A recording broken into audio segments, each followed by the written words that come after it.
I'm stood at the front of the class and I feel like I'm drowning.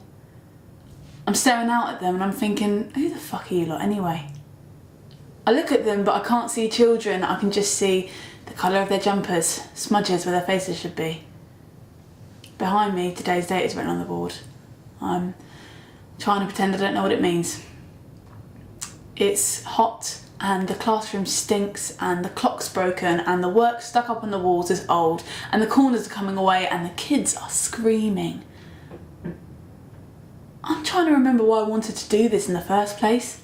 You can't inspire minds on a timetable like this. I think I'm miserable, Tony. I mean, I stand in the staff room in between classes and smile along with the others, but they're all so bitter, Tony. They're all so fucking hateful.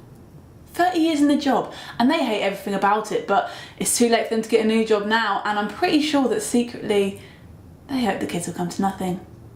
I mean it. You should hear the way they talk about them. No wonder the kids are killing each other over postcodes or getting sick at the thought of not being famous. And so I'm staring out at them and I'm remembering us lot when we was at school, moving through the corridors like we was the fucking Roman Empire. I'm remembering how it felt to be 15, us lot in a party, feeling like the world was ours, like we fucking owned it.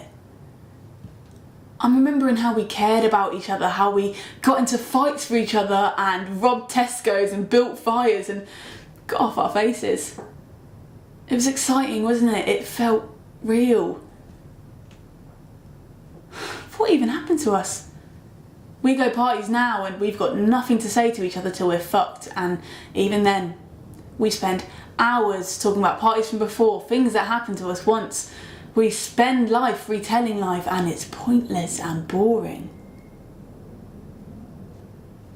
And so I'm stood there at the front of the class staring out at them while they slouch in their chairs and play on their phones, and suddenly I'm remembering the other day.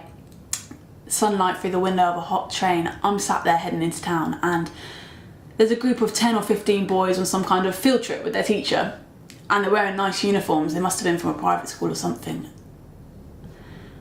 And I listened to them talking to each other and I wanted to cry because these were young men with beautiful voices and healthy hair and good posture talking to each other in perfect English and helping each other with equations and fucking algebra, asking each other questions about how to say this or that particular thing in French, and it didn't seem fair. I thought of the kids here in my class with their squinty eyes and bad skin, mouths full of swear words and silence, and it didn't seem fair. And so I'm stood there and I feel like bursting into tears and telling them all to run out and smash windows or something, do something. I want to tell them they're perfect and they're strong and tell them to live every minute of this life from their guts, to go after what they want, to own this fucking terrible city and to get all they can out of life. But I don't say anything, do I? I mean, what could I say? I say nothing, I just stand there and listen to them telling each other to fuck off. I stare at the broken clock, the work peeling off the walls, and I know this is the last time I'll stand here in front of them. The last time. And so here I am, stood at the front of the class, and the classroom's hot and I feel like I'm drowning, and I walk out the classroom. I open the door and I walk out the classroom and the kids are shouting after me, but I ignore them. I turn left, walk down the corridor, turn left again, down the stairs. Kids everywhere, I swim through them. Turn left again, the doors.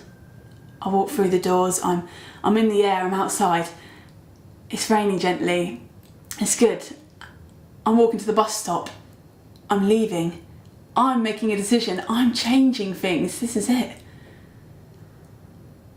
And then I'm coming in here and I'm ordering a drink for me and one for you, Tony, and I'm carrying them over to the table in the corner and I'm staring at the pint and the empty chair And I'm trying to remember the first time they served us in here. And I take a sip of my pint and a sip of yours, and I'm remembering your face. And I'm smiling to myself. It's the weekend, Tony. First weekend of the rest of my life.